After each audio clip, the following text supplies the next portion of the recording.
ప్రతి రైతన్నకు కూడా నేను ఈ సందర్భంగా తెలియజేస్తా ఉన్నా, ఇది రైతు పక్షపాత ప్రభుత్వం అన్నది ప్రతి ఒక్కరూ కూడా గుర్తుపెట్టుకోమని అడుగుతా ఉన్నా. ఈరోజు ఈ ముఖ్యమంత్రి స్థానంలో మీ బిడ్డే కూర్చొని ఉన్నాడు.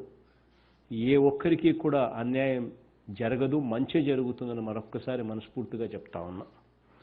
విత్తనం నుంచి అమ్మకం వరకు ప్రతి దశలోనూ రైతుకు తోడుగా అండగా నిలబడేందుకే దాదాపుగా 10,641 రైతు భరోసా కేంద్రాలను ఏర్పాటు చేస్తూ ఉన్నాం. వీటికి సంబంధించి మన గ్రామాలలో పక్కా బిల్డింగులు కూడా నిర్మాణం కూడా మీ కళ్ళ ఎదుటనే కూడా కనిపిస్తూ ఉంది. రాష్ట్ర వ్యాప్తంగా పేద రైతులకు అందరికీ అండగా ప్రతి నియోజకవర్గంలోనూ రైతులకు ఉచితంగా వైఎస్ఆర్ జలకళ కార్యక్రమం ద్వారా బోర్లు వేయించే కార్యక్రమం కూడా ప్రారంభమైంది అని కూడా గర్వంగా ఈ సందర్భంగా తెలియజేస్తా ఉన్నాను. ఎవరికైనా వారికి సంబంధించి మోటార్లు కూడా ఉచితంగా అందించబోతున్న ప్రభుత్వం కూడా మనది అని చెప్పి కూడా ఈ సందర్భంగా తెలియజేస్తా ఉన్నా.